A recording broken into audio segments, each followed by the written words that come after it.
Hello viewers, আসসালামু আলাইকুম। Dieting এর পক্ষ থেকে আপনাদেরকে জানাচ্ছি স্বাগতম। আমি শিহাব। আমরা অ্যাডোবি ফটোশপের বিভিন্ন টুলস নিয়ে আলোচনা শুরু করেছিলাম। আজকে আমরা অ্যাডোবি ফটোশপের 8 নং টুল নিয়ে আলোচনা করব। আমাদের অ্যাডোবি ফটোশপের 8 নং টুলটি হচ্ছে ব্রাশ টুল। তো ব্রাশ টুলটি কিভাবে কাজ করে জানার জন্য আমরা একটি ক্যানভাস তৈরি করে নিই। তো ব্রাশ টুলে এখানে দেখতে পাচ্ছি 4টি অপশন রয়েছে: brush tool, pencil tool, colour replacement tool এবং মিক্সার ব্রাশ টুল।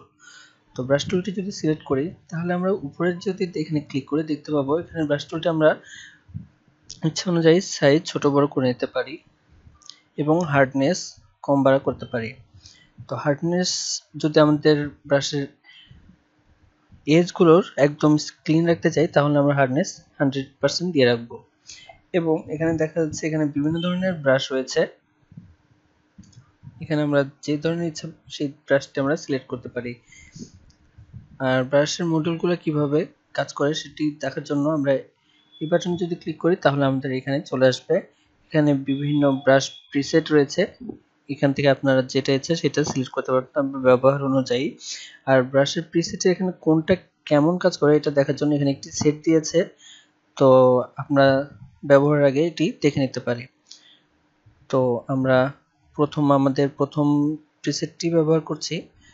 তো এখানে আমরা যে কালার দিয়েছি সেই কালার দিয়ে যদি আমরা এখানে যদি একটি লাইন আঁকি তাহলে এটি এই কালার দিয়ে আসবে। এবং যেহেতু আমাদের প্রথম ব্রাশটি সিলেক্ট করা রয়েছে তাই আমাদের ড্রয়িংটি এরকম হয়েছে। যদি আমরা এরপরে ডার্কটি ইউজ করি তাহলে দেখুন এটি আরো ডার্ক হয়েছে এবং হার্ডার হয়েছে, এর হার্ডনেস আরো বেশি।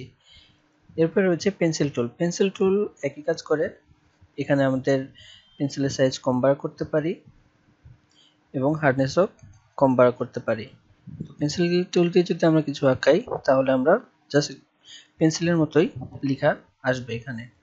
এরপর রয়েছে কালার রিপ্লেসমেন্ট টুল। কালার রিপ্লেসমেন্ট টুলটি হচ্ছে আমাদের এখানে যদি আমরা একটি কালার রিপ্লেস করতে চাই তাহলে সেই কালারটি কালার রিপ্লেসমেন্ট টুল দিয়ে রিপ্লেস করতে পারবো।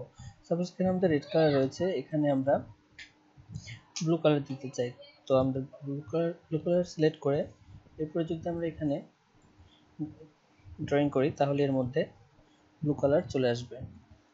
এরপর হচ্ছে কালার মিক্সার ব্রাশ টুল। কালার মিক্সার ব্রাশ টুল আমরা যদি একাধিক কালারের মিক্সার করতে চাই তাহলে এই অপশনটি ইউজ করব। প্রথমে আমরা রেড কালারটি নিই, সিলেক্ট করে জন্য অল্টার বাটন চেপে রেড কালার একটি ক্লিক করব, তাহলে দেখুন এখানে রেড কালারটি সিলেক্ট হয়ে গেছে। এরপরে ব্লু কালারের উপর রেখে ব্লু কালারটা ক্লিক করলাম, তাহলে দেখুন এখানে একটা মিক্সার তৈরি হয়েছে। এখানে যদি ক্লিক করি তাহলে দেখুন লোড ব্রাশের একটি অপশন রয়েছে। এখন আমরা যদি এটা ক্লিক করি তাহলে আমাদের এই কালারটি লোড হয়ে গেল এবং আমরা যদি এরপরে ড্রয়িং করি তাহলে আমাদের সেটি মিক্স কালারে চলে আসবে।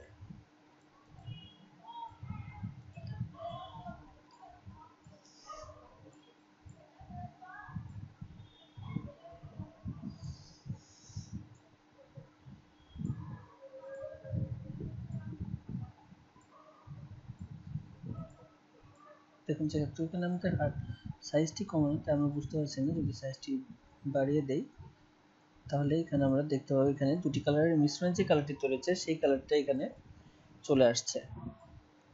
আচ্ছা, এখানে যদি আমরা হার্ডনেসটি বাড়িয়ে দিই তাহলে আমরা ভালোভাবে বুঝতে পারবো।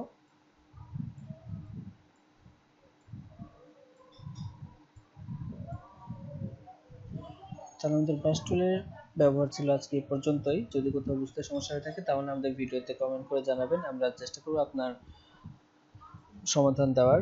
আর আমাদের চ্যানেলে যদি এখনো সাবস্ক্রাইব করে না থাকেন তাহলে আমাদের চ্যানেলে সাবস্ক্রাইব করে ফেলুন এবং পাশের বেল আইকনটিতে ক্লিক করতে ভুলবেন না। ধন্যবাদ।